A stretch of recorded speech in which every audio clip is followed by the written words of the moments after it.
Selamat pagi pemirsa, apa kabar Anda hari ini? Bersama saya Puji Lestari, inilah kabar Indonesia.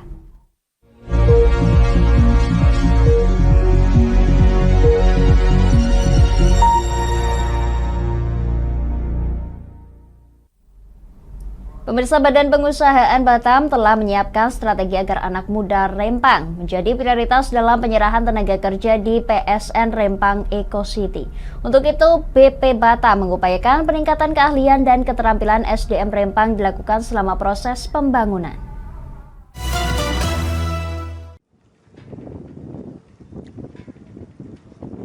Investasi di Rempang Batam harus mengedepankan kesejahteraan warga Pulau Rempang.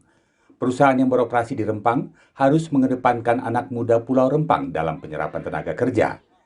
Inilah yang disampaikan oleh Kepala Badan Pengusahaan Batam, Muhammad Rudi, pada Selasa 26 September saat konferensi pers di kantor BP Batam. Yang menambahkan, ketentuan tersebut sesuai dengan arahan Presiden Joko Widodo saat rapat internal di Istana Merdeka Jakarta. Oleh sebab itu, Rudi meminta jajarannya untuk mempersiapkan tingkat pendidikan dan keterampilan anak muda Pulau Rempang agar dapat memenuhi kebutuhan perusahaan yang beroperasi.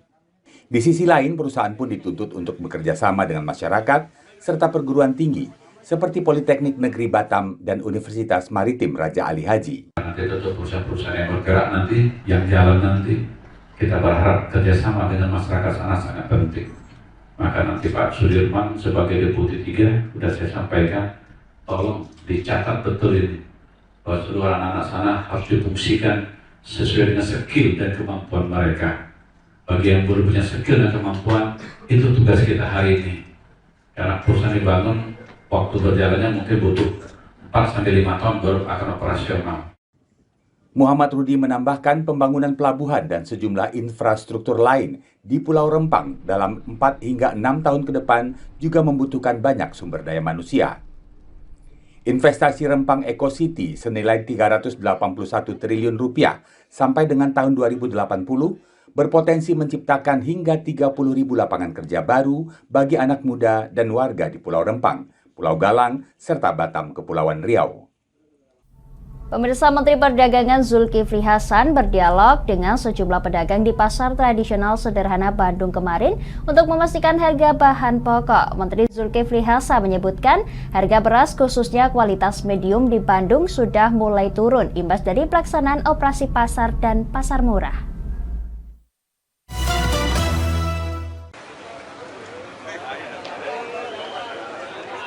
Menteri Perdagangan Zulkifli Hasan mengunjungi Pasar Tradisional Sederhana Bandung pada Rabu 22 September untuk memastikan harga kebutuhan pokok. Kepada sejumlah pedagang, Menteri Zulhas menanyakan naik turun harga bahan pokok dan juga kebutuhan harian warga, terutama beras, baik beras kualitas medium maupun premium. Ini dilakukan untuk melihat efektivitas operasi pasar dan gelar pangan murah yang dilakukan oleh pemerintah kota, Bulog, serta Bank Indonesia setempat. Mendak Zulhas menilai, sebagian besar harga bahan pokok mulai turun, termasuk beras medium. Sedangkan untuk beras premium, ia mendapati harga masih tinggi, di kisaran Rp14.000 hingga Rp15.000 per kilogram. Kalau premium ini kan harga pasar, supply demand saja. Sama dengan minyak kita kan. Kalau minyak kita ya ada Rp14.000. Nah, tapi kalau merek, ya brand, memang ikut ada pasar khusus kalau sudah yang gimana. Mungkin kalau beras yang kualitas bagus yang kita gemari, nah ini mungkin karena musim panas telat panennya. Dari kunjungan ke pasar tradisional tersebut, Zulhas mendapati harga beras medium turun dari Rp12.500 menjadi Rp12.000 per kilogram. Sementara itu, untuk memastikan ketersediaan beras secara nasional, Zulhas menuturkan pemerintah melakukan impor 400.000 ton beras untuk menambah cadangan beras menjadi 1,6 juta ton. Pemirsa, kekeringan akibat musim kemarau terus menghantui petani di Brebes. Untuk mempertahankan agar tanaman cabai di sawah tetap hidup, petani memanfaatkan air kubangan di sungai. Sejak tidak turunnya hujan, kekeringan di Brebes, Jawa Tengah terus meluas. Ribuan hektar areal sawah dan tanaman yang ada di atasnya pun dibiarkan kering. Tidak hanya areal pertanian, saluran irigasi dan juga sungai juga mengering. Meski demikian, sejumlah petani cabai dan jagung yang ada di Desa Buara, Kecamatan Ketanggungan mencoba untuk mempertahankan tanamannya agar tetap hidup dan berbuah. Mereka memanfaatkan sisa air kubangan di sungai dengan cara disedot menggunakan mesin pompa air. Petani mengaku untuk sekali memompa air dari sungai diperlukan biaya antara Rp70.000 hingga Rp100.000. Padahal hingga tanaman bisa panen, petani harus menyedot sebanyak 24 kali. 4 bulan. Iya, udah ada 4. Seumur jagung berapa bulan? Kalau sampai diunduh itu 4 bulan. 4 bulan. Iya. Lah ini untuk mengairi tanaman cabai ini Ibu nyedot air dari sungai ya Bu ya? Iya. Di Sekali sungai. nyedot berapa Bu? Berapa Rupiah Bu? rupiah? Biayanya sama. 100. Seringnya itu 100. Ada rada ringannya itu 70. Itu sekali nyedot untuk iya. 1 kali siram. Iya. Selain areal pertanian mengalami kekeringan akibat musim kemarau, bendungan Cisadap di Desa Baros, Kecamatan Ketanggungan, Brebes kondisinya juga mengering. Bendungan yang dibangun saat zaman Belanda pada tahun 1889 ini memiliki luas area layanan irigasi seluas 2.147 hektar. Petani di Brebes berharap hujan akan segera turun di akhir bulan September ini, sehingga sawahnya bisa ditanami padi. Dari Brebes, Gus Fadilah, Lingkar TV melaporkan. Pemirsa, kami akan kembali setelah jeda pariwara berikut ini. Tetap bersama kami di Kabar Indonesia.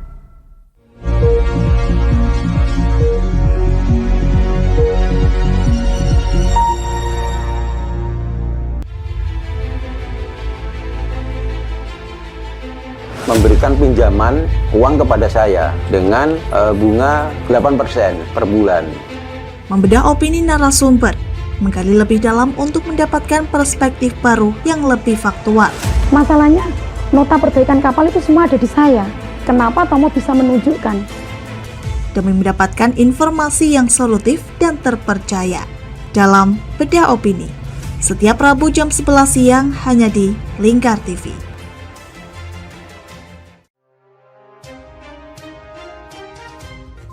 Inilah ketiga anggota komplotan pencuri spesialis pecah kaca mobil setelah melakukan penggelapan 20 sepeda motor dan 2 unit mobil dengan modus retard.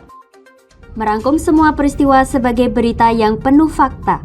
Bersama Puji Lestari, saksikan Jateng hari ini setiap Senin hingga Sabtu jam 4 sore hanya di Lingkar TV. Bersama saya Galus Karginanti dalam Sapa Jateng Lingkar TV. Melintas di daerah Sukolilo dikejar sama petugas bea cukai, ketangkap. Membahas dan menyuguhkan beragam potensi dari berbagai daerah di Jawa Tengah, ditemani narasumber-narasumber handal di bidangnya. Pencegahan dari awal mulai dari perilakunya, perilaku hidup bersih sehatnya juga harus dijaga seperti itu. Kami siap menyapa Anda dalam Sapa Jateng. Setiap Selasa jam 11 siang hanya di Lingkar TV.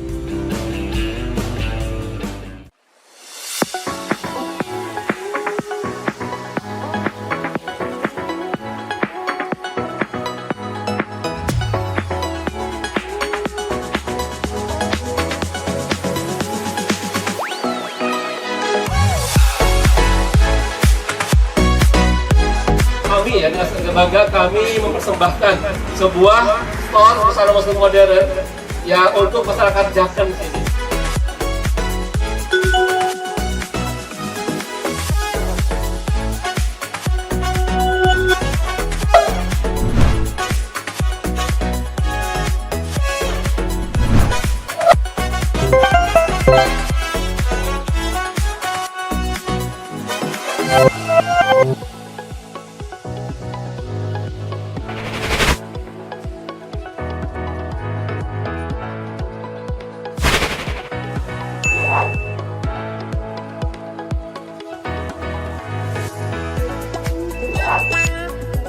Assalamualaikum warahmatullahi wabarakatuh. Saya Dwi Mas Sony Pambudi dari Nibras Corporation mengucapkan selamat dan sukses atas grand opening Nibras House ke-607 yang berlokasi di Kecamatan Jaken, Kabupaten Pati. Mudah-mudahan dengan dibukanya Nibrosos ini membawa manfaat yang seluas-luasnya untuk masyarakat Pati dan sekitarnya. Assalamualaikum warahmatullahi wabarakatuh.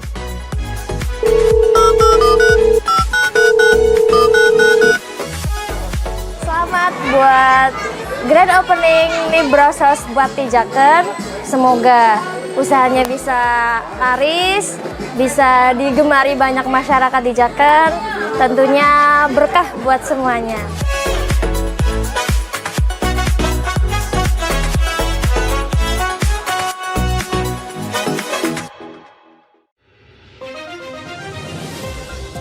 Modus kedua pelaku ini berpura-pura kehabisan bahan bakar kendaraan. Setelah pelaku dibantu, mereka kemudian melakukan kekerasan dan mengambil paksa sepeda motor korban. Saat tiba di lapangan terbang Okbab, rombongan langsung dihadang 5 orang yang mengaku sebagai anggota KKB. Yakni melakukan bujuk rayu kepada korban yang merupakan santriwati pada momen kegiatan belajar mengajar khusus. Menyajikan informasi-informasi hangat dan terpercaya bersama Kabar Indonesia setiap Senin hingga Sabtu jam 7 pagi hanya di Lingkar TV.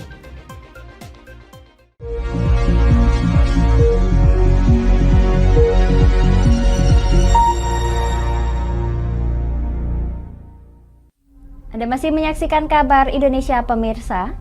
Kanwil DJPB Sultra mengajak para petani dan nelayan untuk mengoptimalkan pemanfaatan kredit usaha rakyat atau KUR dalam mengembangkan serta meningkatkan usaha pertanian dan perikanan di Sulawesi Tenggara. Hingga Agustus 2023, penyaluran KUR di Sultra didominasi oleh sektor perdagangan besar dan eceran, namun serapannya masih di bawah target.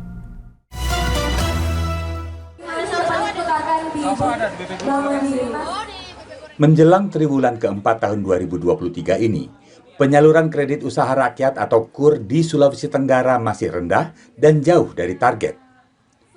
Kantor Wilayah Direktorat Jenderal Perbendaharaan Provinsi Sulawesi Tenggara atau Kanwil DJPB Sultra melaporkan serapan KUR hingga akhir Agustus lalu baru mencapai 2 triliun rupiah, sedangkan jumlah debitur sebanyak 36.212 orang atau usaha. Padahal target yang direncanakan minimal sebesar 2,8 triliun rupiah.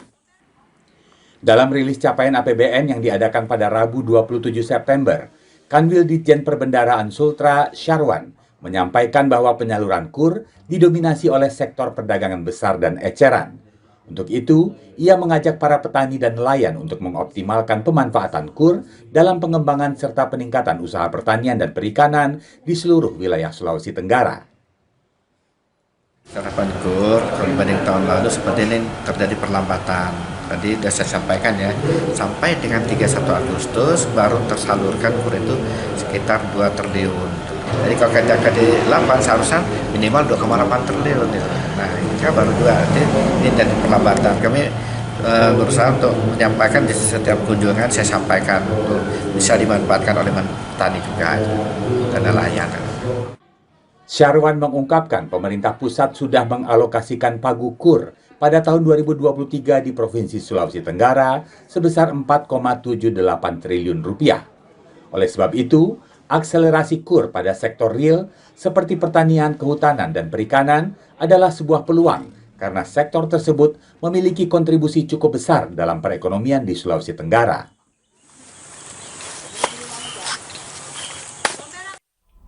Pemirsa, Perhimpunan Dokter Spesialis Patologi Klinik atau PDS Patklin dan Dokter Laboratorium Indonesia bekerjasama dengan pemerintah Provinsi Kalimantan Barat gelar deteksi dini dan advis medis terkait dengan talasemia. Identifikasi melalui pemeriksaan hematologi terhadap 970 pelajar di SMA Negeri 1 Kabupaten Kubu Raya tersebut bertujuan untuk mencegah terjadinya perkawinan sesama pembawa sifat talasemia di wilayah setempat.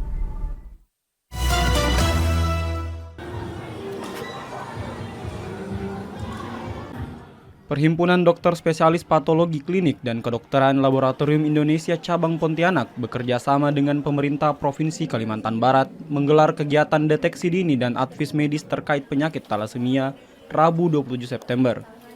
Identifikasi melalui pemeriksaan hematologi terhadap 970 pelajar di SMA Negeri 1 Kabupaten Kubu Raya secara bertahap tersebut bertujuan untuk mencegah terjadinya perkawinan sesama pembawa sifat talasemia yang akan berdampak pada kelahiran anak dengan gen talasemia mayor di wilayah setempat.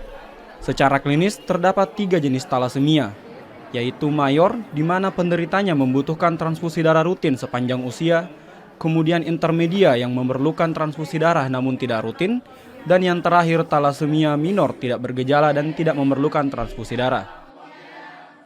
Talasemia ini ada yang benar-benar tidak menunjukkan gejala seperti orang biasa, namun ada saatnya mereka mengeluhkan lemas, cepat letih, dan hanya dengan pemeriksaan laboratorium bisa terscreening, bahkan kalau dengan pemeriksaan lanjutan bisa terdiagnosis. Pemerintah provinsi, pemerintah kabupaten kota tentunya mendukung terhadap upaya-upaya pelayanan terhadap penderita talasemia ini agar mereka dapat hidup secara normal dengan bantuan transfusi dan lain-lain.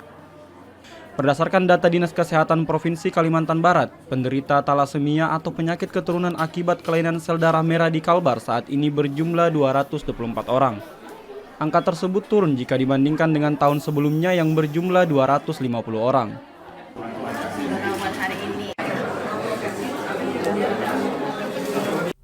Pemirsa, kami akan kembali setelah jeda pariwara berikut ini. Tetap bersama kami di Kabar Indonesia.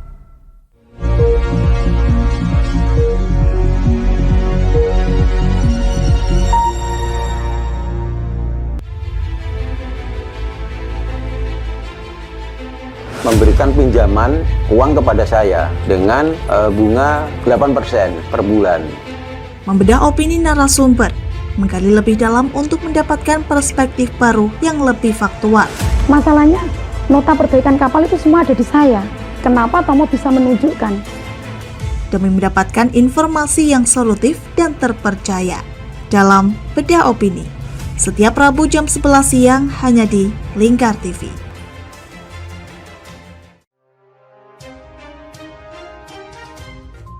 Inilah ketiga anggota komplotan pencuri spesialis pecah kaca mobil setelah melakukan penggelapan 20 sepeda motor dan 2 unit mobil dengan modus retal.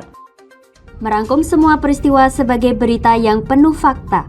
Bersama Puji Lestari, saksikan Jateng hari ini setiap Senin hingga Sabtu jam 4 sore hanya di Lingkar TV. Bersama saya Galus Kargnanti dalam Sapa Jateng Lingkar TV.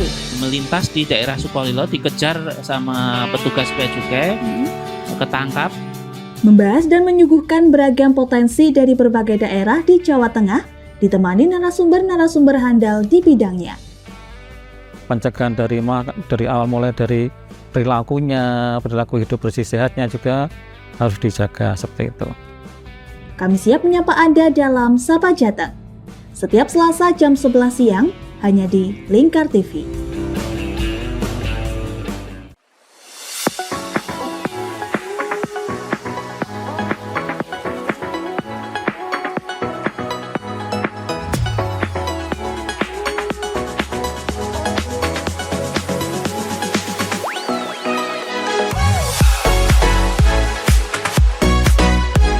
Kami dengan sangat bangga kami mempersembahkan sebuah store busana muslim modern ya untuk masyarakat Jateng sini.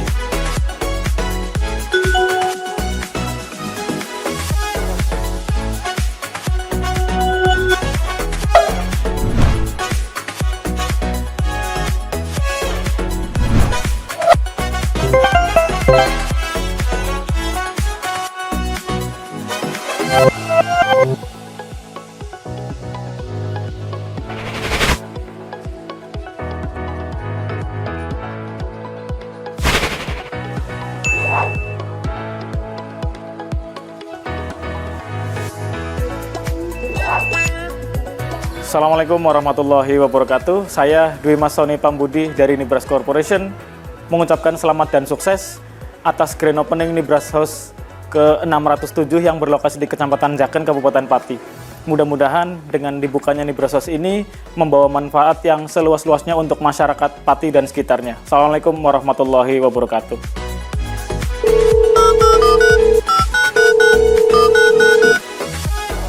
Selamat buat grand opening Nibras House Pati Jaken. Semoga usahanya bisa laris, bisa digemari banyak masyarakat di Jaker, tentunya berkah buat semuanya.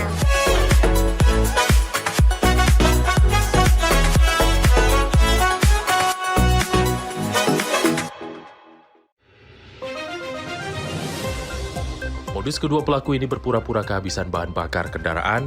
Setelah pelaku dibantu, mereka kemudian melakukan kekerasan dan mengambil paksa sepeda motor korban. Saat tiba di lapangan terbang Okbab, rombongan langsung dihadang 5 orang yang mengaku sebagai anggota KKB. Yakni melakukan bujuk rayu kepada korban yang merupakan santriwati pada momen kegiatan belajar mengajar khusus.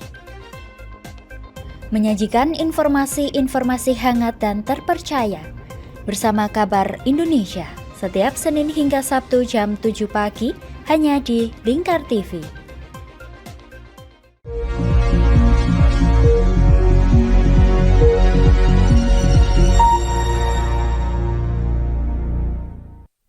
Pemirsa, pemerintah Kota Madiun mengadakan pelatihan dan lomba pembuatan permen sambal pecel. Ajang ini diikuti oleh pelaku usaha sambal pecel di kota setempat. Hal itu karena permen tersebut diminati oleh delegasi Kenya yang berkunjung ke Madiun dan meminta untuk dikirim contoh untuk dikenalkan ke negaranya.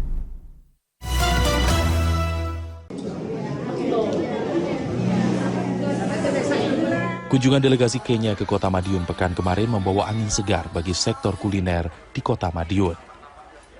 Mereka menyukai permen sambal pecel dan sudah meminta untuk dikirimkan contoh agar bisa dikenalkan ke warga di negara yang ada di benua Afrika tersebut.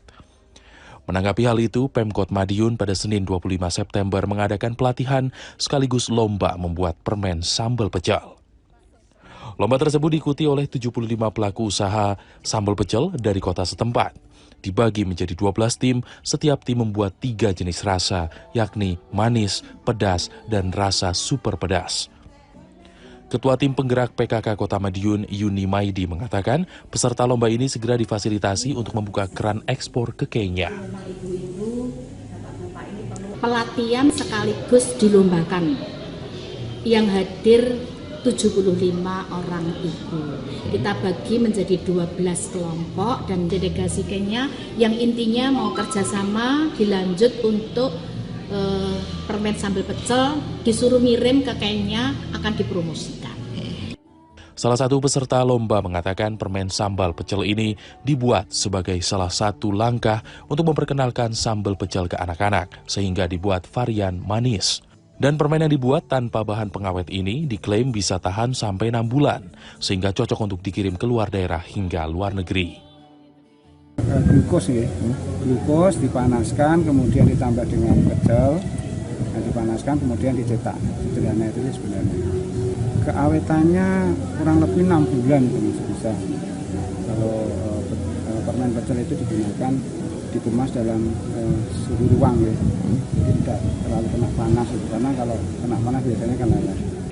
Permen sambal pecel pertama kali dijual ke umum pada saat kunjungan delegasi Kenya berkunjung ke pusat UMKM di Pahlawan Street Center atau PSC Kota Madiun. Untuk satu permen dijual dengan harga antara Rp2.500 hingga Rp5.000 tergantung ukuran. Pemirsa, Desa Blangporo terletak di Kecamatan Nisam, Kabupaten Aceh Utara. Di desa ini ada sebuah lahan yang oleh pemiliknya dijadikan kawasan agrowisata durian. Sebanyak 500 lebih pohon durian berbagai jenis tumbuh di sini. Pada bulan Agustus hingga Oktober, pohon-pohon durian tersebut berbuah dengan lebat. Pengunjung bisa memilih sendiri durian yang ingin disantap karena banyak pohon tumbuh dengan batang yang rendah.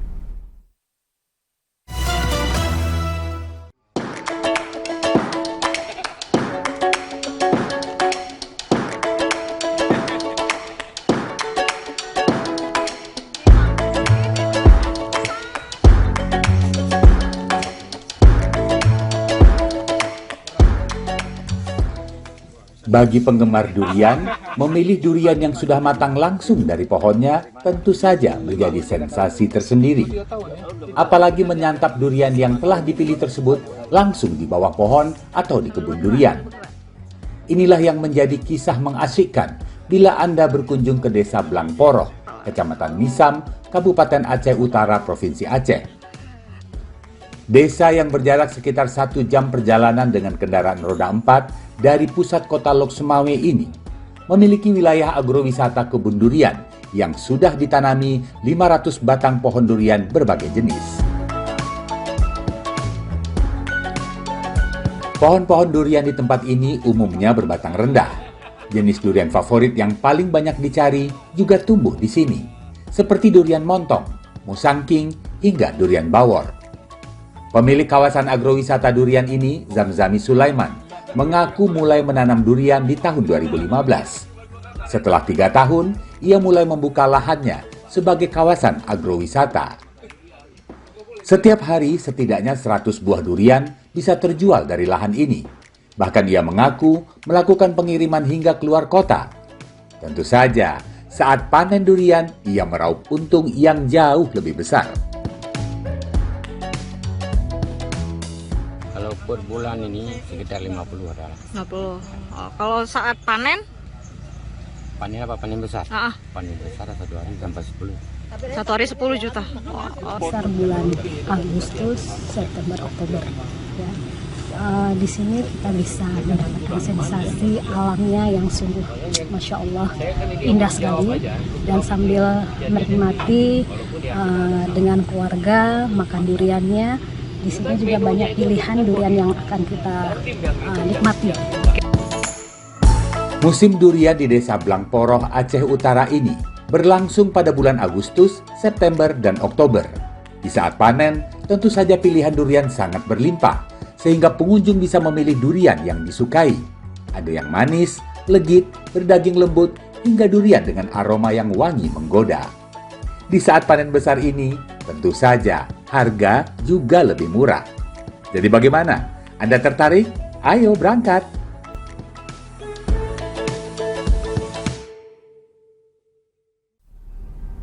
Demikian kabar Indonesia pemirsa, nantikan kabar Indonesia selanjutnya hanya di Lingkar TV. Saya Puji Lestari pamit dari hadapan Anda, selamat melanjutkan aktivitas Anda, selamat pagi dan sampai jumpa.